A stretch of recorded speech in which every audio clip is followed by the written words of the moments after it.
Hello, xin chào các bạn đã quay trở lại với review 5 phút. Ở cuối tập 42, sau khi đi vào trong tàng kinh các, Vương Lâm đã bị một tên Nguyên Anh Kỳ phát hiện và công kích.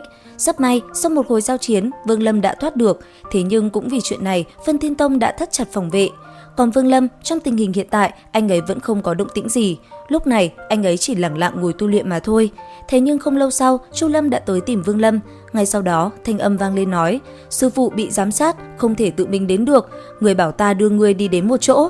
Dứt lời, Chu Lâm cũng liền dẫn Vương Lâm tới một căn phòng nhỏ. Đến đây, Chu Lâm nói với Vương Lâm vài lời. Ngay sau đó, ông cũng liền lấy ra ngọc giản để mở ra cấm chế. Nhất thời, khi cấm chế được mở ra, một con đường dưới lòng đất cũng liền xuất hiện. Ngay sau đó, thanh âm vang lên nói: "Nơi đây nối liền với một căn phòng bí mật, căn phòng đó sư phụ đã chuẩn bị sẵn. Đây là một đạo linh phù mà sư phụ cấp cho đệ tử, mời sư bá nhìn xem."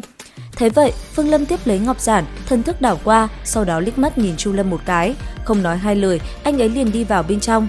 Không lâu sau, từ trong đường hầm đi ra, Vương Lâm đã thấy bóng dáng của Lý Mộ Uyển ở trong từ bao giờ. Thấy Vương Lâm tới, Lý Mộ Uyển nhìn anh ấy, thanh âm vang lên nói: "Sư huynh, phía trên căn hầm này chính là đại điện của Vân Thiên Tông, muốn mở phong ấn cần phải nhớ đến linh lực phong ấn hàng ngàn năm qua của Đoạt Thiên Thất Đỉnh. Tối nay, đám người kia luyện đan chính là lúc chúng ta hành động." Nghe Lý Mộ Uyển nói thế, một suy nghĩ trong đầu Vương Lâm chợt lóe lên. Theo lời anh ấy, lần này sẽ mượn linh lực tới từ Đoạt Thiên Thất Đỉnh để đột phá.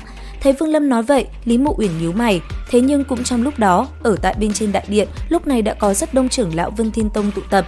Hiện tại, đám người kia đang chờ đợi đến giờ tốt để bắt đầu luyện chế đan phương. Lúc này, sắc mặt đám người kia đều hết sức nghiêm túc. Có thể nói, lần luyện đan này đối với bọn họ là vô cùng quan trọng. Và rốt cuộc, sau một hồi chờ đợi, thời cơ rốt cuộc cũng tới. Hai tay liên tục kết ấn, thân hình nhảy lên lơ lửng giữa không trung, Âu Dương Tử liền đánh ra 7 đạo linh quyết về phía Đoạt Thiên Thất Đỉnh. Nhất thời, ở trong đại điện, khi năng lượng đi vào, hư ảnh 7 con rồng liền hiện lên, cất lên những tiếng gầm rít mạnh mẽ. Ở phía dưới, 7 con rồng phía trên đan đỉnh của Lý Mộ Uyển đang luyện chế cũng có cảm ứng, phát ra những tiếng rít mạnh mẽ. Nhìn thấy cảnh tượng này, Vương Lâm hiểu thời cơ của mình rốt cuộc cũng tới. Ngay lập tức, hai tay anh ấy liền đánh ra từng đạo ấn ký. Nhất thời, một màu vàng cũng liền sáng lên, sau đó bản tôn cũng liền đi ra. Thấy vậy, Lý Mộ Uyển cũng liền mở chiếc nắp dược đỉnh ra. Hai người phối hợp vô cùng ăn ý, chỉ trong tích tắc, bản tôn Vương Lâm đã liền nhảy vào trong dược đỉnh và ngồi trong đó. Nắp dược đỉnh đóng lại, Lý Mộ Uyển cũng bắt đầu vận dụng năng lượng tiến hành luyện đan.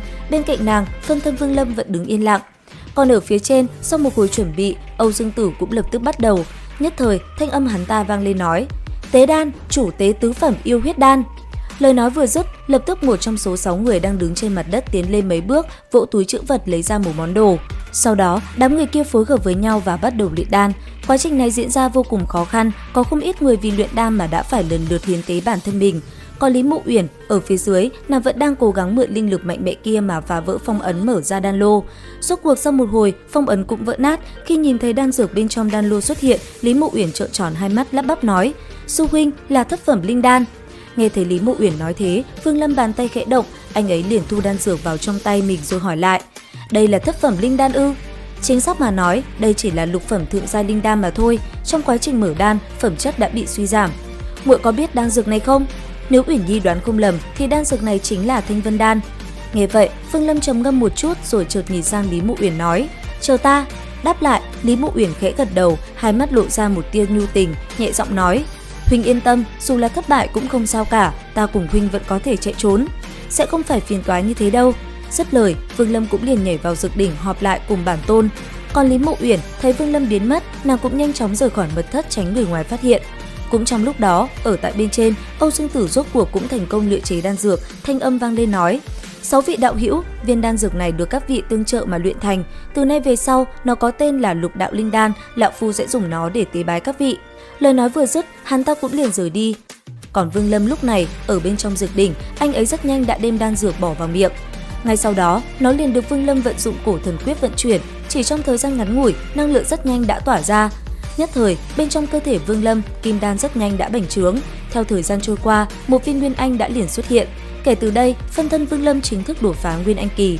Ngay lập tức, anh ấy cũng liền tiến hành hợp nhất cùng bản tôn. Thế nhưng, quá trình đó diễn ra rất dài. Không lâu sau, ngày cưới của Lý Mộ Uyển rốt cuộc cũng tới, một thân ảnh mặc áo bào đỏ thắm chậm rãi bước ra. Đến đây thì hết tập 43 tinh nghịch. Xin chào và hẹn gặp lại các bạn ở những video tiếp theo.